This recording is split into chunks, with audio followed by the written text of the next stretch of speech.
Hello everyone, hope you enjoyed my last review of the Mini Cooper Sidewalk, but today I have something else.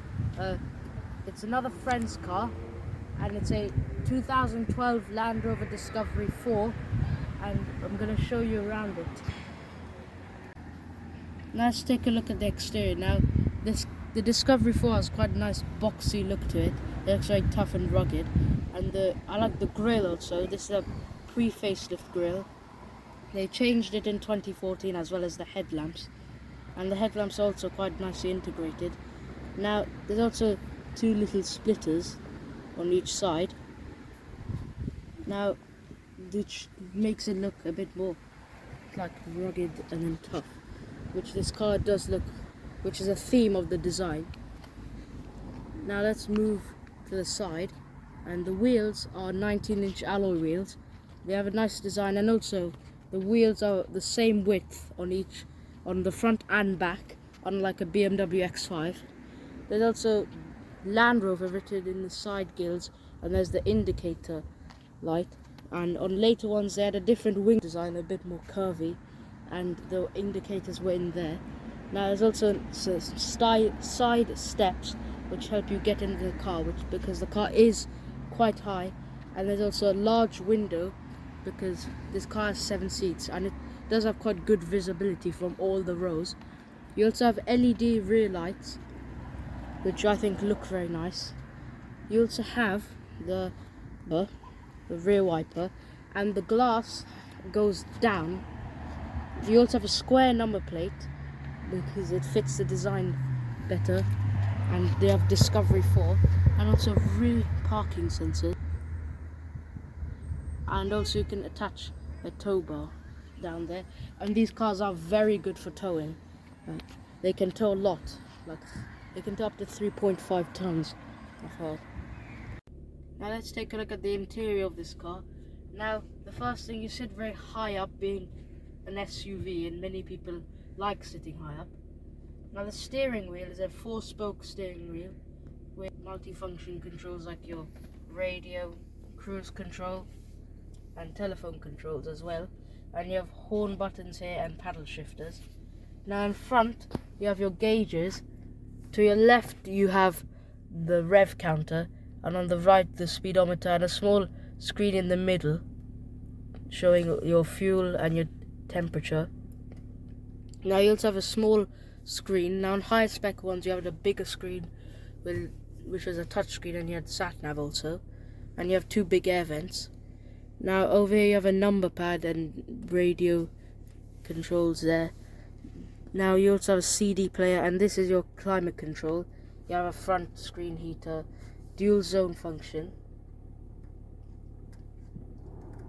so dual zone.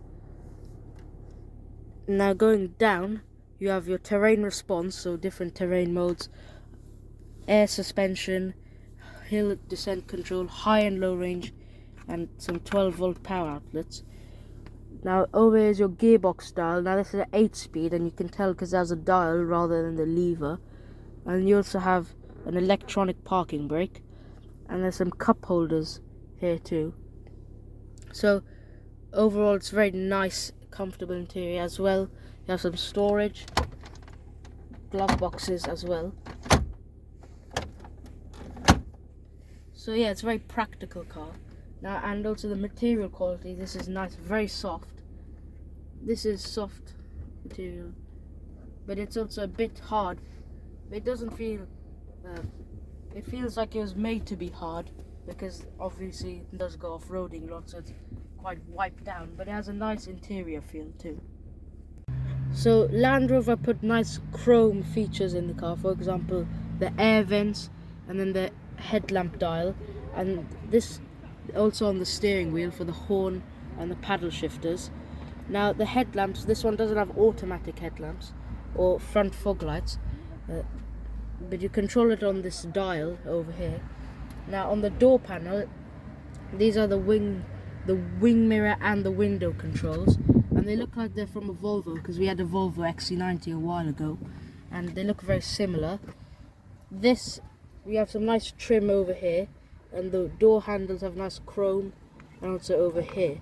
So they have made some nice touch side, which show it's a premium car.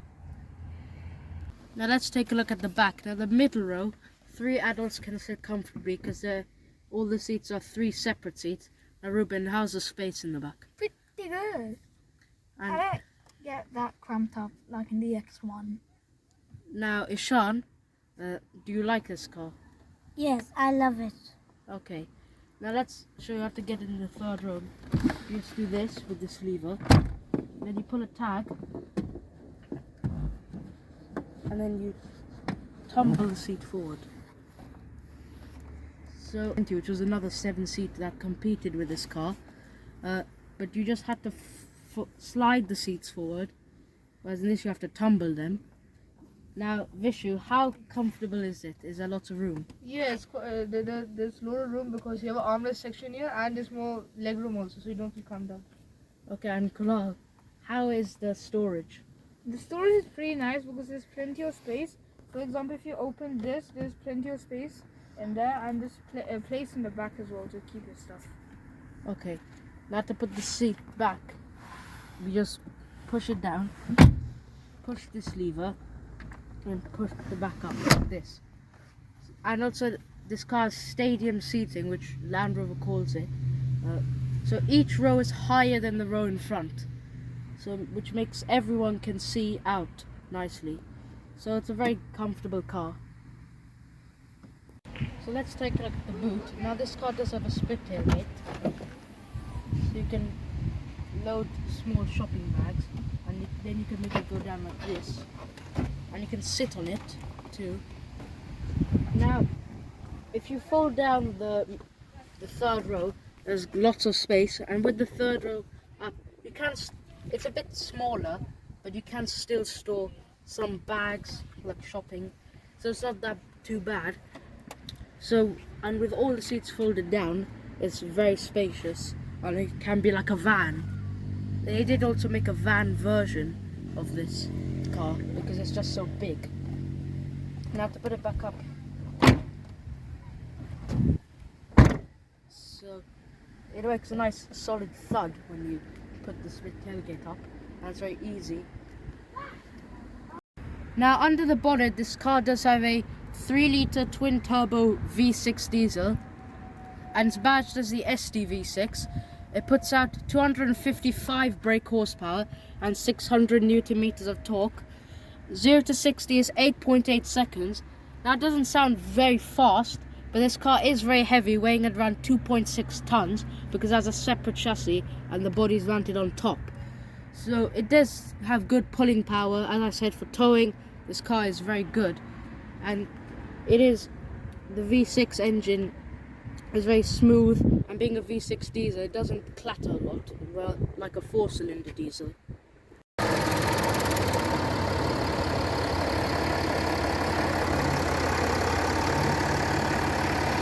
So the engine sound, it's not very rattly like a 4-cylinder. It's still a diesel, but Land Rover put very good soundproofing for the interior, so it's not very loud inside, and you can barely hear the engine. So we're gonna go for a short drive. Now, as I said before, the engine isn't very loud, and it's quite smooth also. The ride is also very comfortable. Now, it's not as sporty as a BMW X5, but I'd say it's more comfortable.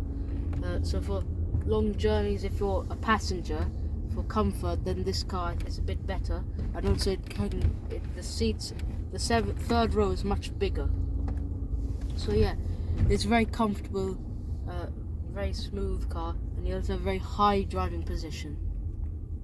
Now overall, I think this is a very good car. So if you're looking for a 7-seater which is comfortable with lots of space, then this is a good car to consider. You could also consider, if you want 7 seats, and 7 seats considering comfort, a Volvo XC90, but this is also very good. Now, thank you for watching. If you enjoyed the video, please like and subscribe, and I'll see you in the next video. Bye.